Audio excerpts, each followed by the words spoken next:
process, stage of the process, it says 1, number of good deeds, it says... As a teacher at Gunning Bedford Middle School, Courtney Keister is always surrounded by children, and so is her mother, Jeannie, who is a secretary at the same school. But for this mom, one child is missing, her son, Tyler, Courtney's younger brother. Tyler died in 2012 at the age of 24 from a heroin overdose after battling addiction for 6 years. He was great fun, and he was always very caring about other people and stood up for them. He was definitely a leader.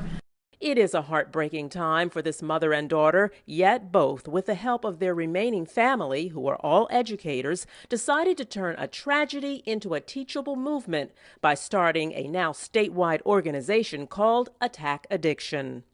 Since we've started our Attack Addiction organization, it's really been a big healing process to know that something good and so much better has come from our personal tragedy. So we started out really wanting to bring education to the community and to children, so that they don't get into, this situation possibly later, to try and avoid that. And it really has developed into something more. That something more has resulted in the passage of 3 laws. Delaware's 911 Good Samaritan law enables people to report drug-related incidents with no questions asked.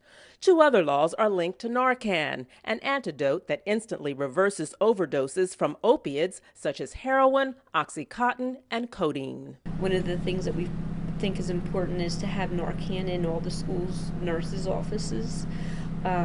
Because it's a harmless drug if somebody is to administer it, if they need it to be. But sometimes the kids don't know what they're doing.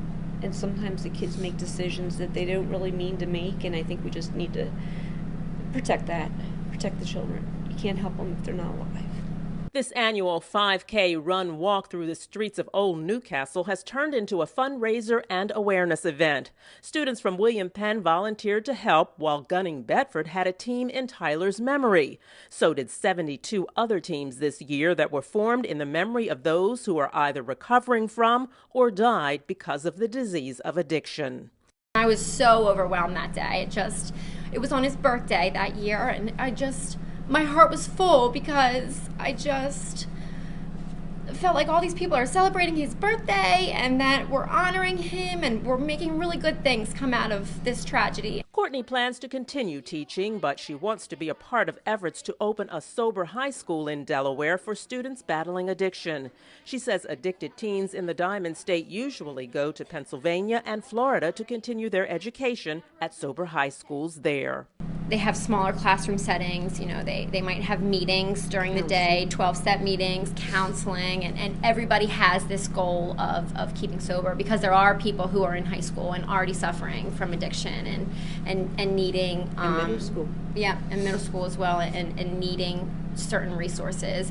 And so for this mom and daughter, the fundraising and work continues. As for what Tyler would think about all they have done, he wouldn't want this to be about him. He was very humble. But I think he'd be glad that we're doing something. I think he is proud of us. We always said he was like a blister. He came by after the work was done. So, he's just still being a blister, being a little bit of a pain, having us do all this work for him. The work is a labor of love for the Keisters. To join them or get help for a loved one battling the disease, go to www.attackaddiction.com.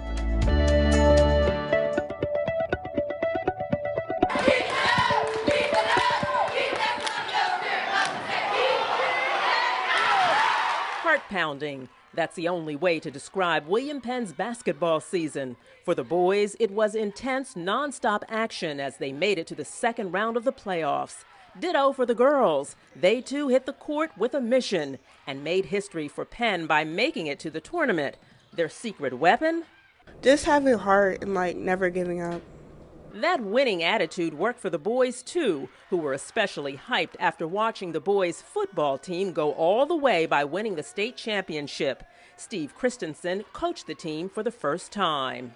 Like, school spirit's really important, and I think, with the success of our football team, the school was very energized, and I know, our guys were excited about their success, and, when we were working out in the fall, the football team was in season and they were doing a great job, and I think, you could just feel, when one team's successful, everybody else wants to be successful. The players did taste success despite falling short in the playoffs. The girls were never expected to be powerhouse players on the court, losing only to the number 2 seed in the state, Sanford, in the playoffs. It was like a bittersweet, moment. It was just great playing with the girls, and a lot of people doubted us this season. They didn't think we were going to make it to playoffs or have a winning record, and we just proved them wrong, and that was just a great way to go out for my senior year. But assistant coach Alex Morris couldn't have been more proud of the girls, who, like the boys, played under a new coach. The biggest thing is about playing with heart and having no regrets.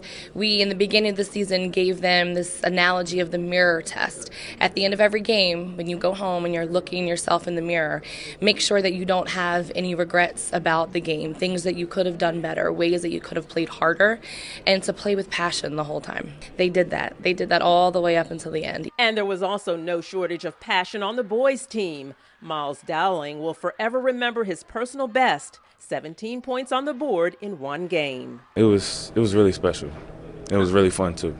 This bell banger at the end of the first quarter against Concord High was Kyrie Gadsden's most memorable game. It's not a moment that comes around often, so I got the ball from my teammate, and then it went in, so it was good to have everybody going crazy in the stands and everybody jumping up, giving me high five and everything.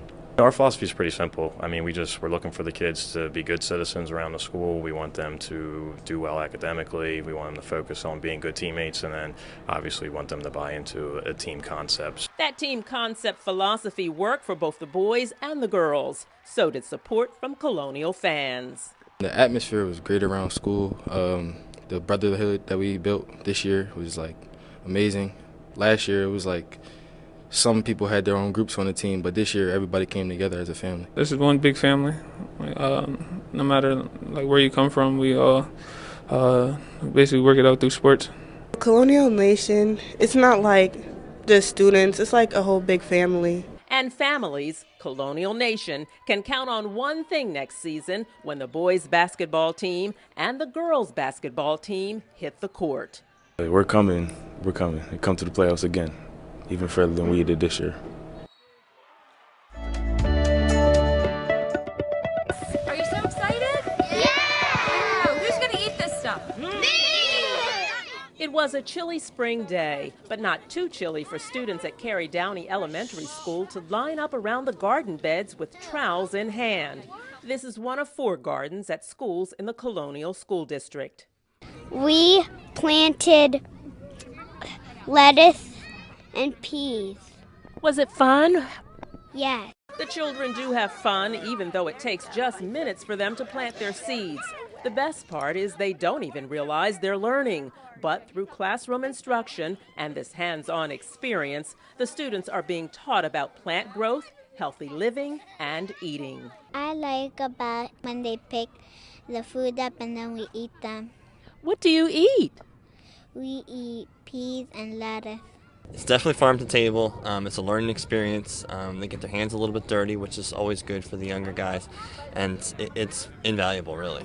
Carey Downey has had its garden for 2 years. Startup funds came from a USDA grant, all part of the Healthy Foods for Healthy Kids program. It's been great. They get to see actually from seed to plant and then finally to their trays.